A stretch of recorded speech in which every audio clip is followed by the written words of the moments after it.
Good morning, class, and welcome to week 2 of accounting. First, want to do a couple housekeeping items. One, after reading everyone's welcome post, really appreciate those. We've got a great collection of 25 students here. We have people ranging from folks that have kids and grandkids all the way down to first generation college attendees. Have some athletes, have some avocado toast lovers, a couple piano players, some artists, some folks that are working in the accounting field, and some folks that this may be their first time for class. Welcome you all. Great post for week 1. Really appreciate the input, especially on the discussion post. I love seeing some of you guys really understand some of the context for the same time. One other housekeeping item is based off of everyone's bios and the welcome, I've decided to extend all homework assignments to be due on Sunday night. Please be responsible with this extension of time. I would suggest not loading all your work until Sunday, but at the same time, I understand working professionals, athletes, just folks that have other passions. Sometimes it's hard to carve out time throughout the week, and there may be a better day, such as a Thursday or a Wednesday or a Saturday or a Friday, where you can do a substantial amount of the work at one time. With that said, I'll update the syllabus at some point, but just know going forward, all assignments are going to be due on Sunday night. Having said that, this week we're going on to week 3, or chapter 3.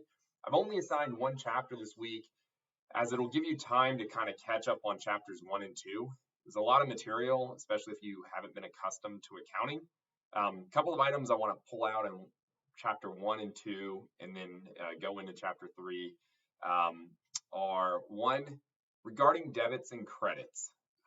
That concepts can kind of be tricky sometimes because it, as the book says, a debit is not necessarily an addition or increase of an amount, and a credit is not necessarily opposite. Even to this day, after being in accounting for 15 years, sometimes I still sit there and I can't quite figure out a transaction right off the bat. What I find really helpful is I figure out one side of it. So accounting is a double entry method, meaning if you debit one item, you have to credit another item. If you credit one item, you have to debit another item.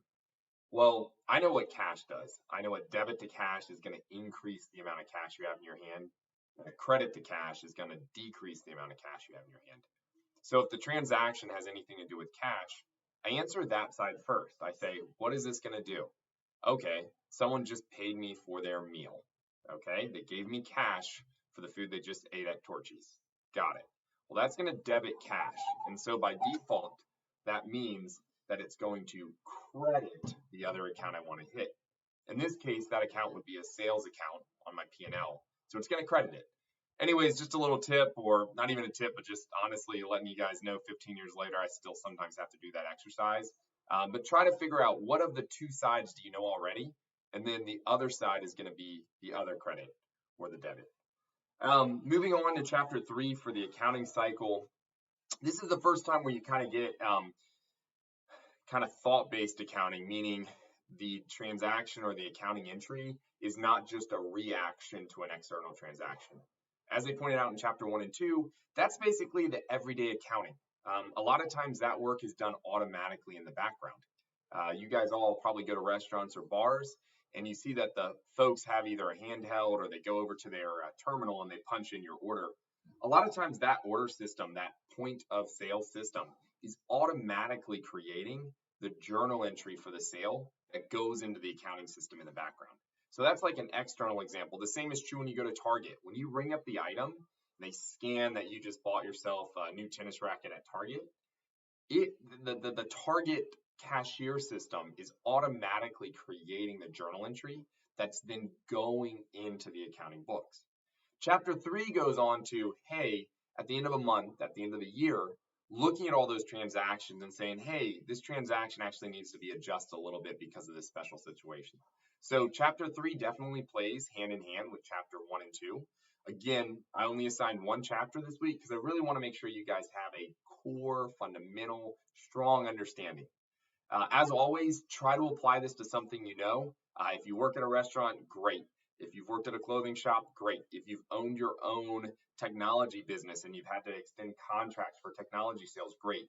Just really try to think about, hey, this thing I just read, how does it apply to something I've done before? And again, I think that will really build and fundamentally increase your knowledge of accounting. As always, I'm here to help in any way I can, answer any questions. Those that have reached out, feel free to reach out again. Thanks again, and let's have a wonderful week 2 of this course. Bye now.